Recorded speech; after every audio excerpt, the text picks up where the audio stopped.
주의 성령의 강물이 나를 채우고 넘쳐 온 땅에 흘러가는 꿈을 꾸네.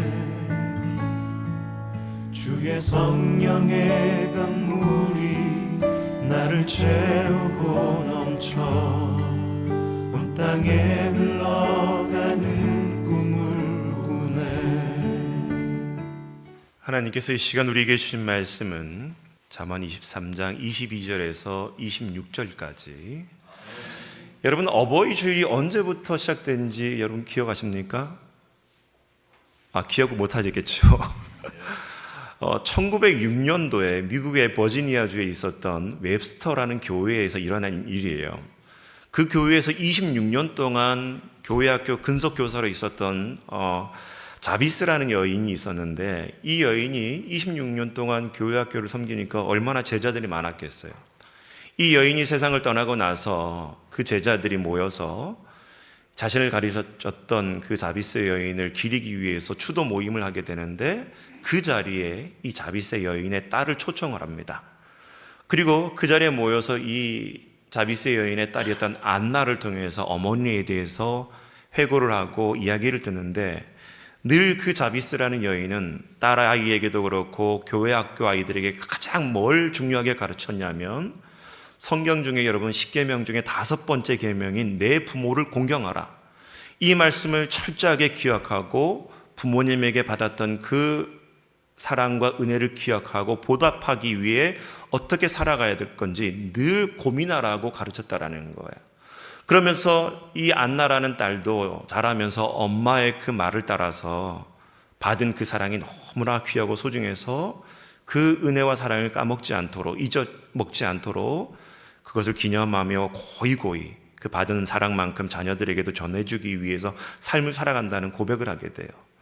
그 이야기를 들었던 수많은 추도 모임이 있었던 그 제자들이 또 감동을 받고 함께 그 자리에서 그 자비스의 여인을 향해서 카네이션을 놓기 시작했던 것이 바로 1906년 미국 사회에서 어머니의 날이 시작되어졌던 계기예요.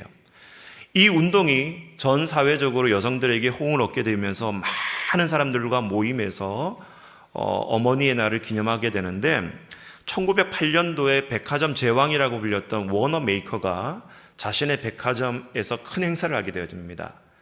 5월 둘째 주 주일에 백화점에 온 손님들을 향해서 어머니의 날의 행사를 기념하게 한 거예요. 그러면서 전 미국 사회적으로 어머니의 날에 대한 소중함을 깨닫고, 그때 당시에 미국이 고도 성장할 때의 지혜와 용기와 헌신을 했었던 여인들의 그 아름다움을 기념하기 위해서 마침내 미국 사회에서도 1914년에 국회가 동의를 하고 어머니의 날을 공식적인 그런 법정 기념일로 제정을 하게 되어집니다. 그리고 1930년도가 됐을 때에 우리나라에도 구세군 선교사님들이 들어와서 구세군 교회에서 1930년 6월 15일에 처음으로 교회 안에서 어머니의 날을 지키기 시작을 해요. 그리고 교회에서 이렇게 어머니의 날을 지키다가 미국에서 유학하고 마치고 돌아왔었던 초대 대통령이었던 이승만 대통령이 한국에도 어머니의 날을 공식적으로 기념일로 삼자고 해서 1955년 5월 8일을 어머니의 날로 제정을 합니다. 그러다가 1960년이 돼요. 한국 교회 안에서 어떤 일이 벌어지게 되냐면, 교회 안에 어머니들만 기념한 게 아니라 아버지의 은혜도 기념해야 된다고 해서 교회 안에서 1960년도부터는 어버이 주일로 이름을 고쳐서 어버이 주일로 지키기 시작을 해요. 그러다가 1974년도에 우리 정부도 어머니의 날의 이름을 어버이의 날로 바꾸자 해가지고 1974년도 5월 8일부터 공식적으로 어버이의 날로 이렇게 이름이 바뀌게 되어집니다. 자, 그런데 여러분, 우리가 어버이날 5월 8일이었어요. 그리고 오늘이 어버이 주일이란 말이에요, 교회력으로도. 근데 지금은 많이 부르지 않지만 제가 어렸을 때만 해도 어버이날에 많이 불렀던 노래가 여러분 어머님의 은혜란 노래가 있어요. 혹시 기억하십니까? 어머님의 은혜, 여러분 가사를 한번 띄워보실까요? 한번 화면으로. 자, 보다 보면 여러분 1절부터 한번 같이 읽어보겠습니다. 시작. 높고 높은 하늘이라 말들 하지만 나는 높은 게 또 하나 있지. 낳으시고 기르시는 어머님 은혜 푸른 하늘 그보다도 높은 것 같아. 2절 넓고 넓은 바다라고 말들 하지만 나는 넓은 게 또 하나 있지. 사람 되라 이르시는 어머님의 은혜 푸른 바다 그보다도 넓은 것 같아. 자, 우리가 보통 어머님의 은혜를 여기 2절까지만 불렀어요. 우리가 어렸을 때 교과서에서도 사실 2절까지만 실렸는데 실제는 3절까지 있는 가사예요. 자, 3절 같이 읽어보겠습니다. 시작. 산이라도 바다라도 따를 수 없는 어머님의 큰 사랑, 거룩한 사랑. 날마다 주님 앞에 감사드리자. 사랑의 어머님을 주신 은혜를. 여러분, 이 어머님의 은혜를 누가 쓰는지 아십니까? 참고로 강동원은 쓰지 않았어요. 일제강점기 때에 고 윤춘병 목사님이란 분이 이북에서 월남을 하다가 그 북에다가 두고 온 어머님을 생각하면서 애절한 마음으로 가사를 붙인 거예요. 그러다가 1946년도에 우리 한국교회의 음악의 아버지라고 불려지는 박재현 목사님이란 분이 계시는데, 이 박재현 목사님 우리 찬송가를 보다 보면 눈을 들어 하늘 보라, 그리고 산마다 불이 탄다, 이런 곡을 지으셨던 목사님인데, 이분이 윤춘병 목사님의 그 애절한 가사에다가 곡을 붙여서 1946년도죠. 6년도에 그 본인의 작곡집에다가 이 곡을 실게 되는 거예요. 그리고 나서 1953년도에 이 박재훈 목사님이 썼던 이 곡이 어린이 찬송가 99번 곡에 실리게 되어집니다. 그래서 한국 교회에서부터 먼저 알려지게 돼요. 그러다가 한국 교회에서 어머님의 은혜가 잘 불려진 것을 사회에서도 알게 되고, 이 곡을 초등학교, 예전에 말하는 국민학교죠, 국민학교의 교과서에 실리게 되는데, 3절에 나와 있는 가사처럼 종교적인 색깔이 있다고 해가지고 3절의 가사는 빼고 1절과 2절만 가사만 실게 되는 거예요. 자, 그래서 여러분, 오늘 우리가 이 가사를 한 번 더 띄워주면 좋겠어요. 방송실 보다 보면은 1절에는 그 어머님의 은혜를 뭐로 표현하냐면 높고 높은 하늘의 비유를 해요. 그리고 2절에는 넓고 넓은 바다의 비유를 합니다. 그러면서 이 윤춘병 목사님의 맨 마지막 신앙 고백이라고 할 수 있는 부분이 뭐냐, 3절에도 나와 있지만 그 어머님의 큰 사랑, 거룩한 사랑, 날마다 주님 앞에 감사드리며 사랑의 어머님을 주신 은혜를. 그러니까 여러분, 이 곡은 어머님의 사랑을 기리는 곡이기도 하지만 결론적으로 3절의 가사의 결론은 뭐예요? 어머님의 은혜를 깨닫게 부어주신 하나님의 은혜를 노래하고 있는 거예요. 목회자라서 그런지 모르지만 이 윤춘병 목사님은 어머님의 사랑을 통해서 하나님의 사랑을 깨달았어요. 그리고 그 하나님의 사랑을 깨닫고서 어머니를 기리면서 하나님께서 외아들을 주시기까지 우리를 사랑하셨던 그 하나님의 놀라운 사랑과 위대함과 그 숭고함을 노래했었던 바로 노래라는 거예요. 자, 오늘 우리가 여러분 어버이 주일입니다. 성경 본문의 말씀을 가지고 말씀을 나누게 될 텐데, 단순히 어버이 주일이기 때문에 효를 하라 이게 아니라 성경의 관점에서 부모님을 공경하고 효도라는 게 뭔지를 말씀을 나누자는 거예요. 여러분, 우리가 1계명부터 10계명까지 10계명을 다 외웁니다. 그렇죠? 이 대답은 뭐죠? 자, 10계명 중에 여러분 5번째 계명이 뭐죠? 내 부모를 공경하라. 자, 그런데 다 우리 그 구절을 다 읽어볼게요. 시작. 내 부모를 공경하라. 그리하면 내 하나님 여호와가 내게 준 땅에서 내 생명이 길리라. 자, 10계명을 보다 보면 첫 번째 계명부터 네 번째 계명까지는 하나님과 인간과의 관계에 대해서 명령이에요. 그리고 5번째부터 10번째 계명까지는 뭐냐면 사람과 사람 사이에 지켜야 될 계명인데, 여러분 5계명부터 10계명까지 보다 보면 이 5계명이 유독 다른 이유가 있습니다. 다른 부분이 있어요. 6계명부터 살인하지 말라, 도적질을 하지 말라, 내 이웃에 대해서 거짓 증거하지 말라, 이런 계명을 보다 보면 뒤에 아무런 수식어가 안 붙어요. 그냥 명령이에요. 그런데 5번째 계명, 내 부모를 공경하라 뒤에 내 하나님 여호와가 내게 준 땅에서 내가 생명이 길리라. 하나님의 축복이 보장되어져 있는 계명이 이 5번째 계명이에요. 나머지 계명은 단순히 명령형이란 말이에요. 여러분 10계명 중에서도 하나님의 축복이 약속이 되어 있는 것이 5번째 계명인 줄 믿으시기 바랍니다. 자, 그렇다면 이 5계명 중에 내 부모를 공경하라는 단어가 나오는데 이 공경이라는 뜻이 뭐냐는 거예요. 공경이라는 단어를 보다 보면 한자로 풀이하다 보면 남을 대할 때 몸가짐을 조심스럽게 하고 받드는 것이 공경이다, 그렇게 기록되어 있단 말이에요.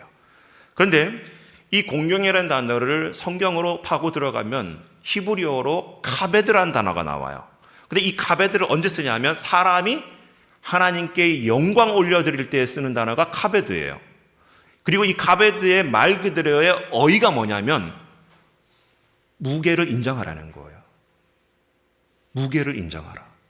다른 말로 말하면 부모를 공경한다는 것은 그 부모님들의 무게를 인정하라는 거예요. 아멘. 그래서 여러분, 적어도 요즘 사회는 뭐 나이가 40 먹고 50 먹어도 부모님들에게 이 참 가벼운 말을 쓰기도 하고 참 친구처럼 대하는 문화가 보편적이다 보니까 그렇지만 실제적으로 여러분 수십 년 전만 해도 부모님들을 그렇게 대하지 않았거든요. 그래서 늘 언제나 마음가짐과 몸가짐을 다르게 하고 부모를 대했던 것이 한국 사회의 문화였어요. 왜? 그만큼 부모를 공경하는 것이 효라고 배웠기 때문에. 한 아버지의 이야기를 들려드릴게요. 아버지의 부모님의 마음이 어떠한지. 그 아버지는 29살에 결혼해서 자신의 첫 딸이 태어나게 되는데 그 병원에서 14시간 동안 자기 아내가 산고의 고통 끝에 자기의 딸을 낳았을 때에 세상을 얻은 듯한 기분이었대요. 그리고 37살에 그 딸이 초등학교에 들어가고 처음으로 우등상장을 타오게 되는데 그걸 액자를 만들어서 방에 걸어다 놓고 쳐다볼 때마다 그렇게 행복했다고 합니다. 그리고 48살에 그 딸이 대학을 입학하기 위해서 입학시험을 치르게 되는데 이 아버지는 출근을 하고 직장에 있음에도 불구하고 손에 일이 잡히지 않는다는 거예요. 너무 긴장되고 떨려서.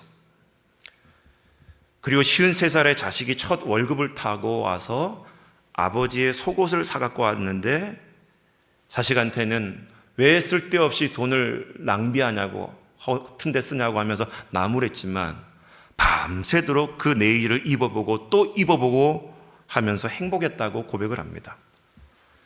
그리고 61살이 됐을 때에 그 딸이 마침내 시집을 가는 날이 됐어요. 딸은 도둑놈 같은 사위의 얼굴을 쳐다보면서 한박 웃음을 짓고 있지만 그 아버지는 멀찍이 서서 처음으로 눈시울이 뜨거워졌다라고 이야기를 합니다. 이것이 바로 우리 부모의 마음인 거예요. 우리가 한국 사회를 가리켜서 효의 사회라고 그럽니다. 그러다 보니까 한국에서는 효라고 말을 하면 나름대로의 몇 가지 기준이 있어요. 첫 번째가 뭐냐면 부모님을 장수하도록 모셔야 된다는 거예요. 저도 아버님이 돌아가셨지만은 이렇게 장례식을 가다 보면 유독 그 부모님이 돌아가셨을 때에 많은 자식들이 있는 가운데도 유독 눈물을 많이 흘리고 우는 그런 자식들이 있어요. 근데 가만히 들여다보면 왜 그렇게 많이 우느냐? 부모님 살아생전에 자기가 불효자였기 때문에 좀 더 생전에 계실 때 더 잘해드려야 되고 모셔야 됨에도 불구하고 그렇지 하지 못한 자신의 죄에 대해서 회개하는 것이 바로 그 장례식 가운데 눈물을 많이 흘리는 자식들의 공통점이라는 거예요. 그러니까 그런 자식들이 입는 이 상복은 어떻게 보면 죄수의 옷과도 똑같은 마음이라는 거예요. 두 번째로는 편하게 모시는 것이 효라고 우리는 배웠습니다. 근데 어느 칼럼을 보다 보니까 여러분 요즘 한국 사회 부모님들 중에 자식들에게 하기 싫은 말 3가지가 있대요. 첫 번째가 뭐냐면 아프다고 말하기가 싫다는 겁니다. 왜? 자식들이 걱정하고 염려할까 봐. 내 병체를 하느라고 자식들이 힘들어할까 봐 아프다고 말하는 것조차도 힘들다고 부모님들은 고백을 합니다. 두 번째로는 외롭다는 말을 그렇게 하기 싫대요. 부모가 외롭다고 하면 그 자식이 내가 부모님을 잘못 모시고 있구나 라고 자책할까 봐 오히려 이 외롭다는 말을 듣는 순간 뭔가 자식에게 부담을 주는 것 같아서 자식에게 함부로 나 외롭다고 말을 하지 못한다는 거예요. 외롭다고 말을 하지 못하다 보니까 부모님들이 하는 방법이 뭐냐면 아무 이유 없이 자식들에게 전화를 하는 것. 아무 뜬금없이 그냥 전화해서 뭐하고 있니? 밥 먹었니? 이 말을 단순하게 묻는 그 이유가 뭡니까? 바로 부모님이 외롭다라는 거예요. 외로움에도 불구하고 외롭다는 말을 하지 못하고 그저 자식에게 전화 불어서 안부를 묻는데 자식들은 퉁명하게 대답을 하고 왜 전화를 했냐고 하면서 금방 끊어버리려고 하는 것이 저와 우리들의 삶의 모습이진 않나요? 세 번째, 부모님들이 하기 싫은 말이 뭐냐면 배고프다는 말을 함부로 할 수 없다고 합니다. 왜? 나 자신의 배고픔보다 자식들의 배부름이 더 중요하기 때문에. 지금도 제가 기억에 생생하긴 하지만은 고등학교 1학년 때 저는 초등학교 4학년 때부터 집을 나와서 운동을 하느라고 자취생활, 하숙생활에 익숙했던 사람이에요. 근데 먹는 게 부실했겠죠. 고등학교 1학년이 됐는데 너무 먹는 게 부실하다 보니까 병이 들어서 버스를 타고 어머니 집에 가서 병원을 가기 위해서 찾아갔어요. 어머니가 저를 데리고 병원에 가서 진찰을 하고 약을 짓고 나서 저녁 때가 돼서 밥이라도 먹이고 저를 보내겠다고 제가 좋아하는 중국집에 갔습니다. 어머니와 제 둘이 식당에 갔으면 여러분 짜장면을 몇 개를 시켜야 되는 거예요. 2그릇 시켜야 되잖아요. 근데 어머니는 한 그릇만 시키는 거예요. 엄마는 왜 짜장면 안 시켜? 물었더니 엄마는 배부르다는 거예요. 나중에 알았지만은 어머니는 그곳에서 밥을 먹고 병원에 있던 그 자리에서 집까지 택시를 타고 갈 돈이 없어서 짜장면 한 그릇만 시켰던 거예요.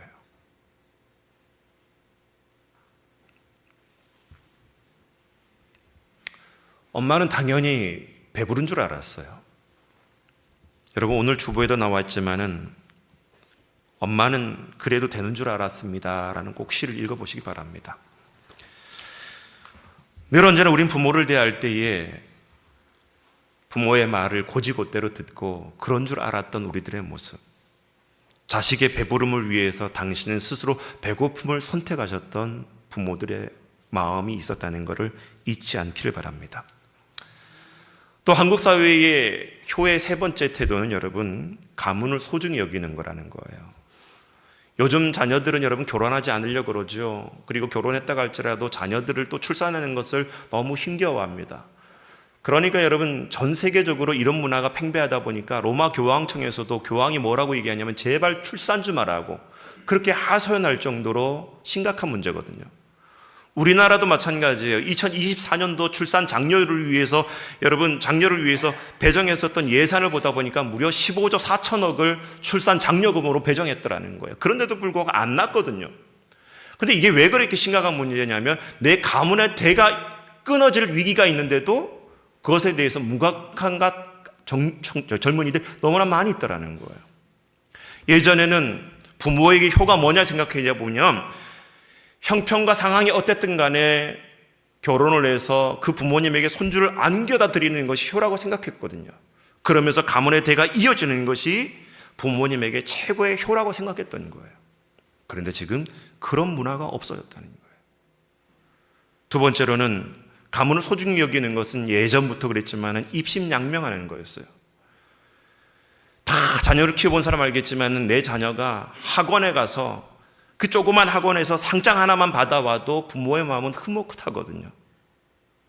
마음 같아선 동네 플랜카드를 걸어놓고 내 자식이 이런 자식이다고 하면서 자랑하고 싶은 것이 부모의 마음인데, 그렇지 못하는 우리들의 모습을 보다 보면 내 가문과 가정을 소홀히 여기는 모습들이 오늘날 너무나 팽배해 있다는 거예요.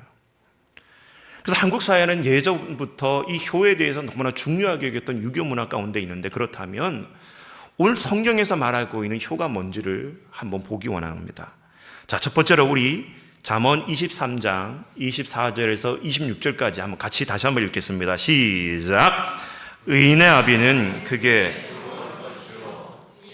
자식을 낳은 자는 그로 말미암아 즐거울 것이니라. 내 부모를 즐겁게 하며 너를 낳은 어미를 기쁘게 하라. 내 아들아 내 마음을 내게 주며 내 눈으로 내 길을 즐거워할지어다. 아멘.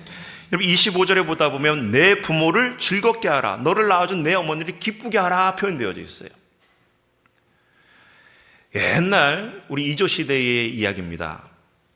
임금이 겨울을 나기 위해서 한양에서 개성으로 이제 겨울을 나기 위해서 움직였어요.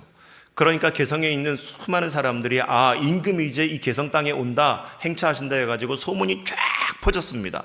근데 그 개성의 어느 시골에 사는 노년의 어머니가 내가 살아생전에 임금한테 충성도 하지 못했는데 임금이 내가 살고 있는 이 개성 땅에 온다고 하니 내가 임금이 행차하시는 그 자리에 가서 임금을 맞이하겠다고 하면서 병들었던 이 노년이 아들에게 사정사정해서 그 임금의 행차하는 자리로 가게 해달라고 애원하는 거예요. 아들이 건강이 여의치 않은 이 어머니가 그냥 혼자 가는 것이 마땅치 않아서 실제 자기 등에다 업고 그 큰 길을 임금이 행차하는 그 자리까지 어머니를 등에 업고 갑니다.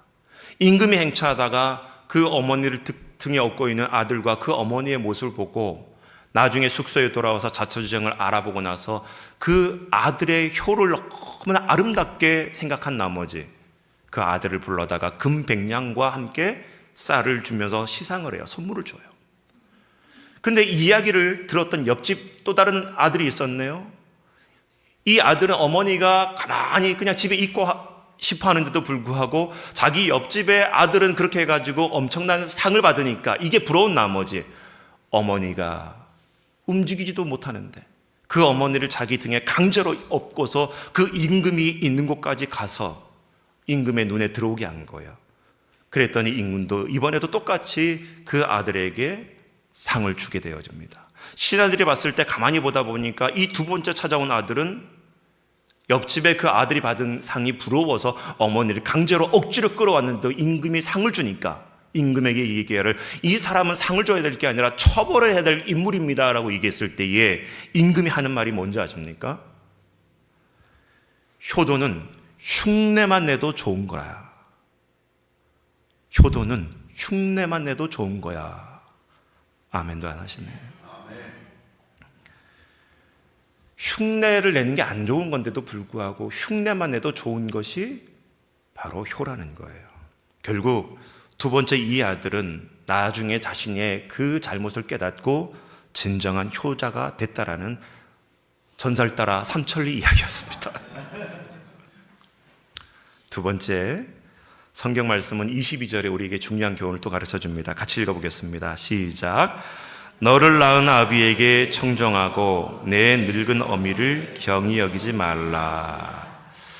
여러분 아버지의 이야기를 청정하고 내 어머니를 경히 여기지 말라. 이걸 간단하게 정리하면 그분들의 존재 가치를 인정하라는 거예요. 존재 가치를 인정하라. 부모님이 살아왔던 그 산 가운데에 지혜가 있고 그들의 경험이 있고 그들의 이성이 있고 때로는 우리가 듣기 싫어하는 잔소리까지도 우리를 유익하게 하기 위한 교훈이 있음을 인정하라는 거예요. 여러분, 부모님은 구제의 대상이 아닙니다. 부모님은 우리가 불쌍히 여기거나 측인히 여겨야 될 대상이 아니라 공경의 대상인 줄 믿으시기 바랍니다. 일본 동경에서 그 가정에 대한 심포지움이 열렸을 때에 설문조사를 했던 자료가 나왔어요. 각 나라의 초등학교 5학년들의 학생들에게 설문조사를 합니다. 5학년이면 몇 살이냐면 만 11살이에요. 부모가 병들었을 때에 어떻게 해야 됩니까? 라고 했을 때에 각 나라의 아이들 대답 중에 양로원으로 보내야 된다라는 대답이 제일 많이 나왔어요. 일본이 무려 24%, 영국이 25%, 미국이 19%, 중국이 9%. 근데 한국의 초등학교 5학년들은 몇 프로가 나왔냐면 0.4%가 나온 거예요. 한국 사회가 그래도 소망이 있지요. 여러분, 오늘 성경을 가만히 보다 보면은 내 인생 가운데에 장수하는 비결, 생명의 그 은혜를 받는 비결을 뭐로 가르쳤냐면 내 부모를 공경하라는 거예요. 죄송한 얘기지만 여기 좀 더 오래 살아보겠다고 여러분 하루하루 끊임없이 헬스장 드나들면서 운동하는 사람들, 좀 더 오래 살아보겠다고 매일같이 건강식품 달고 사는 사람들, 근데 여러분, 성경에서는 그것이 장수가 되는 게 아니라 내 부모를 공경하는 것이 장수의 비결이라고 가르쳐주고 있는데, 이 이야기가 여러분 단순한 오늘날에 주는 교훈이 아니라 이스라엘이 오랫동안 수천 년 동안 하나님의 말씀을 기억하며 따라왔을 때에 수천 년 동안 내려왔었던 하나님의 말씀의 명령의 가르침인 줄 믿으시기 바랍니다. 아픈 얘기를 하나 해드릴게요. 어느 한 아버지가 있었습니다. 이 아버지는 젊은 날에 결혼을 하고 아들과 딸을 낳았는데 그만 자신이 살고 있던 집에 불이 일어나서 화재가 일어나요. 너무 큰 불인 나머지 이 남자는 갓난아기였던 자신의 아들과 딸을 양쪽에 부둥켜 안고 아이들을 보재기로 싸가지고 안고 나오다가 그만 자기의 아내가 불구덩이에 있었던 것들을 구출하지 못하고 그 아내는 그냥 그 화재 현장에 일찍 사망하게 되고 가까스로 자기의 딸과 아들을 부둥켜 안고 나오다가 그만 여러분 이 불의 장작이 자기의 얼굴에 떨어지고 손에 부으면서 나중에 얼굴이 흉물이 되고 손에 끔찍한 화상을 입은 그런 장애인이 돼버려요. 자기가 이 모습으로 두 아들과 딸을 키울 수가 없는 나머지 이 자녀들을 어쩔 수 없이 고아원에 맡기게 되어집니다. 아이들은 자라면서 자기를 버린 그 부모에 대한 미움이 되게 컸어요. 그리고 마침내 이 자녀들이 성인이 되고 고아원에 나와서 사회에 진출하게 되어집니다. 적당한 나이가 돼서 이 아들과 딸은 각자 결혼을 하게 돼요. 이 아버지가 시간이 흘러서 자식들이 너무나 보고 싶은 나머지 아들과 딸의 주소를 알아내고 그 가정을 찾아가게 되어집니다. 그런데 현관문을 두드리고 현관문을 여는 순간 아들과 딸의 눈에는 얼굴이 화상으로 흉물이 된 그 남자가 손과 발에 손을 붙잡고 악수를 할 수도 없을 정도의 끔찍한 그 화상 자국이 있었던 남자가 앞에 나타나자 그들은 그 남자를 아버지로 인정할 수가 없었어요. 문을 다시 닫고 자기를 버렸다는 이유 때문에 그 아버지를 내팽개쳐 버립니다. 그리고 시간이 흘러서 이 아버지는 자신의 집으로 돌아가다가 마침내 세상을 떠나게 되어집니다. 관공서에서 주소를 조사해서 이 아들, 딸에게 아버지가 사망했다는 부고의 소식이 전해져요. 어쩔 수 없이 자기를 낳아준 아버지라도 그래도 장례라도 치러줘야지 하는 마음으로 아버지가 살던 시골집으로 내려갑니다. 그리고 하루빨리 장례를 마치고 자신의 집으로 돌아오기 위해서 아버지를 장례를 하는 방법을 고민하다가 매장하지 않고 화장을 치르기로 결단합니다. 근데 그 순간 마을의 이장님이 찾아와서 자네들의 아버지는 살아생전에 이웃들에게 부탁했는데 만약에 자녀들이 나타난다고 하면 제발 화장만큼은 하지 말아달라고. 그런데 이 자녀들은 매장을 하면 매 명절 때마다 아버지의 묘에 와야 된다는 그 귀찮음 때문에 그냥 화장하기로 결정을 하고 그냥 화장해버립니다. 그리고 아버지 집에 돌아와서 이런저런 유품들을 정리하다가 다 이제 모든 걸 태우게 되는데 저 한켠에 아버지가 쓰던 일기장 같은 메모지가 있었던 거예요. 이상한 마음이 들어서 그 메모지를 열어보는 순간 이 아들과 딸은 대성통곡할 수밖에 없는 내용을 보게 되어집니다. 내용은 이렇습니다. 그날 화재로 두 아들과 딸을 데리고 나오면서 자신이 사랑하는 아내를 내버려 두고 뛰쳐나올 수밖에 없었던 그 미안함 때문에 한평생 아내에게 미안하다는 내용이 적혀져 있었어요. 그리고 맨 밑줄에 내 자녀들에게 한 가지 부탁이 있다. 내가 죽거들랑 염치불구하고 너희들은 화장만은 절대 하지 말아달라. 내가 평생 밤마다 불에 타는 악몽에 시달리며 괴로워했다. 부탁한다. 절대 화장만은 하지 말아다오. 자식들은 후회하며 통곡을 했지만은 이미 아버지는 화장이 되어버리고 말았습니다. 세 번째, 하나님께서 오늘 우리에게 주시는 도전의 말씀은 26절에 나와 있습니다. 같이 읽어보겠습니다. 시작. 내 아들아, 내 마음을 내게 주며 내 눈으로 내 길을 즐거워할지어다. 이 26절의 말씀은 부모님이 걸어온 길을 즐거워하고 기뻐하고 감사라는 거예요. 때로는 아이들이 설문조사를 하다 보면 부모님의 직업에 대해서 쓰지 못하는 아이들도 있다고 합니다. 친구들 사이에 너 아버지가 뭐해 물어보면 정직하게 대답하지 못하고 둘러대는 아이들이 또 성인들이 많다고 합니다. 그러다 보니까 부모님들은 늘 자식들 앞에 노년이 되어졌을 때에 자식들에게 미안한 마음이 있다 그래요. 내가 좀 더 잘 돼서 아이들이 떳떳한 부모라고 자랑할 수 있는 부모가 되어야 되는데 그렇지 못한 점들. 내 자녀가 좀 더 행복하게 평안하게 살 수 있도록 많은 재산을 물려주지 못하는 그 미안함 때문에 부모들은 늘 언제나 자녀들에게 미안함과 후회함이 있다고 합니다. 아브라함 링컨의 이야기가 있습니다. 아브라함이 대통령이 되고 나서 미국 국회 상원의원에 가서 연설을 하게 될 때 얘기예요. 아브라함의 링컨의 아버지는 여러분 구두수성공이었습니다. 아브라함 링컨이 국회에 딱 단상에 섰을 때에 국회의원들 중에 많은 의원들이 구두수성공의 아들이 우리나라 미국의 대통령이 된 것이 너무나 불행이고 창피한 일입니다라고 외쳐대는 거예요. 그리고 국회의원들 중에 어떤 한 사람은 구두를 들어서 보여주면서 이 구두는 당신의 아버지가 고쳐준 구두입니다.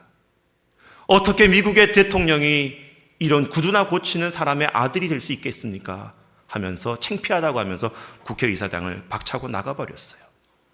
그때에 아브라함 링컨이 이렇게 얘기합니다. 대단히 감사합니다. 내가 오랫동안 내 아버지가 구두수성공이었던 것들을 잊고 살았는데 깨닫게 해주심에 감사를 드립니다. 그렇습니다. 우리 아버지는 직업 정신이 투철했던 분이었습니다. 그렇기 때문에 미국에서도 가장 구두를 잘 고치시는 분으로 저는 인정하고 싶습니다. 그리고 어깨 너머로 그 아버지가 구두를 고치는 것을 나는 수십 년 동안 보고 자라왔기 때문에 혹시 이 자리에 있는 의원들 중에 구두에 문제가 있거들랑 나에게 갖고 온다면 내가 성실껏 고쳐주겠다고. 그리고 맨 마지막에 다시 하는 말이 뭐냐면 그렇습니다. 내 아버지는 자랑스러운 구두 수성공이었습니다. 때로는 내 아버지가 머슴이라고 해도 그것을 자랑할 줄 아는 자녀가 될 줄 믿습니다.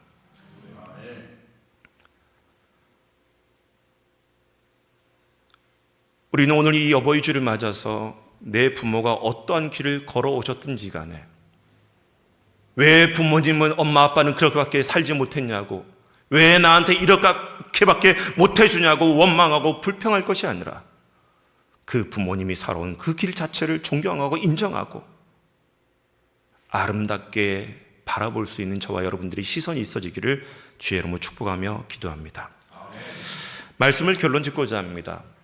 성경에서는 하나님만을 사랑하고라고 얘기하지 않아요. 1계명부터 4계명까지 하나님에 대해서 얘기하고 난 다음에 사람이 사람 사이에 지켜야 될 첫 번째 계명이 뭐였냐면 내 부모를 공경하라는 것이었어요. 우리 유교 사회에서도 제일 첫 번째 인간됨의 여러분 조건은 다른 것이 아니라 내 부모를 공경하라는 것이었어요. 성경에서는 그것이 장수의 비결이었고 하나님의 복을 받는 비결이라고 가르쳐주고 있습니다. 내 자녀들에게 잘하고 하려는 것보다 여러분 내 부모에게 더 잘하려고 하는 것이 오히려 그 가정의 진정한 축복이라고 말씀해주고 있는데 저와 여러분들이 오늘 이 예배 가운데에 그 부모를 어떻게 대하고 있는지 그리고 나에게 내려주신 그 부모의 사랑이 단순한 사랑이 아니라 하나님의 사랑의 흔적임을 깨닫는 우리가 모두가 되기를 축복하며 기도합니다. 말씀을 결론 짓는 의미로 우리 영상 한 편을 보고 말씀을 정리할 텐데 불을 다 꺼주십시오. 네.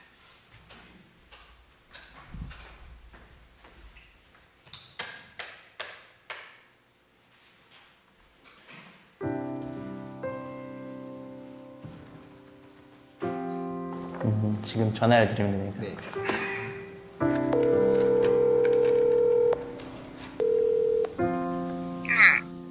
아니 아빠랑 전화를 해야 돼 지금. 아빠도 왜 돈 바꿔봐봐. 달라고? 돈 달라고야. 김현정님 네, 뭐 하고 있으셨어요? 청소하고 있습니다. 최유성님 뭐 하고 계셨어요? 소진숙님 뭐 하고 있으셨어요? 수재수님 지금 뭐 하고 있었냐고요? 네. 빨래개 끼고 집 네. 정리하고 있었는데요. 내 엄마로 살아온 이금옥님의 인생은 힘들지 않았나요? 어렸을 때는 힘들었는데 지금은 하나도 안 힘들어요. 이제 장가만 잘 가면 되지요. 제 아빠로 살아온 정물서님의 인생은 힘들지 않으셨어요? 윤범이 아니야? 맞아요. 내 엄마로 살아온 김경희님의 인생은 힘들지 않았나요? 힘들었습니다. 내 엄마로 살아온 문민래님의 인생은 힘들지 않았나요? 힘든 것도 있었지만 더 보람이 있지요. 순전히 엄마로 살아온 인생 행복했지. 다이나마트하고. 내 엄마로 살아온 김현정님의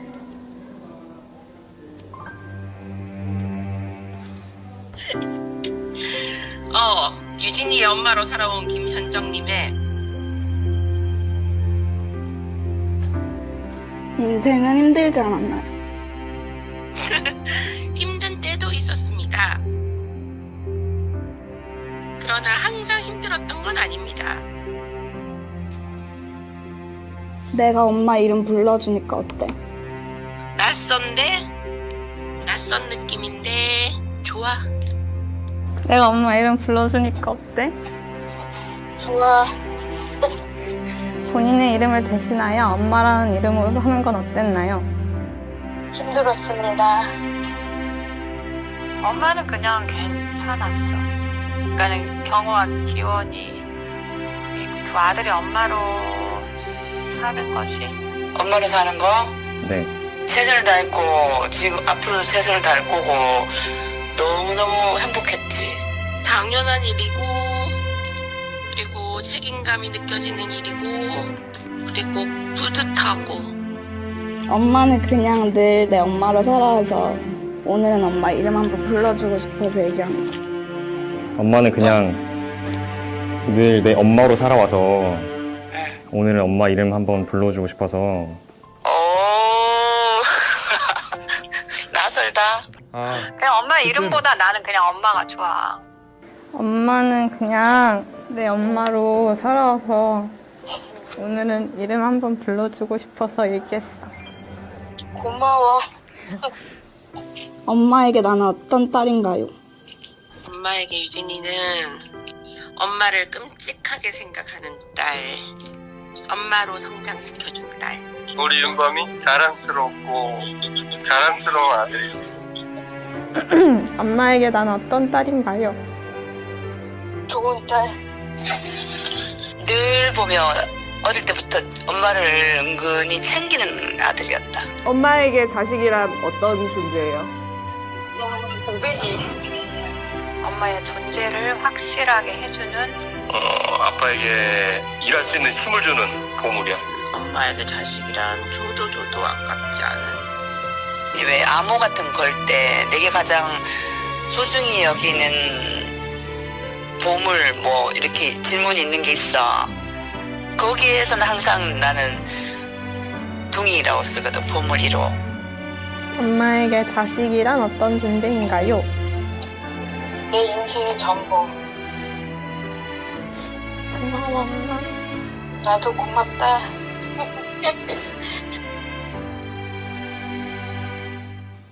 그냥 엄마가 너무 당연해가지고.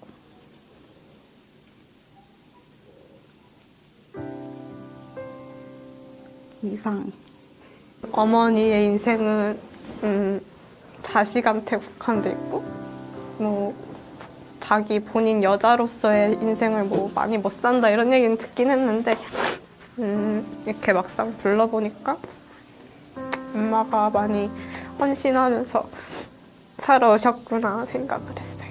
사실 항상 옆에 계셔서 그런 빈자리는 느껴지지 못하지만 만약에 빈자리가 느껴진다면 지금처럼 당당하고 자유롭고 여유롭지 못할 것 같아요. 엄마라는, 아빠라는 그런 버팀목이 있기 때문에 제가 그분들을 백을 삼아 더 당당하고 지금처럼 자유롭게 생활할 수 있지 않나, 네, 그렇게 생각합니다. 긴 시간이 지나도 말하지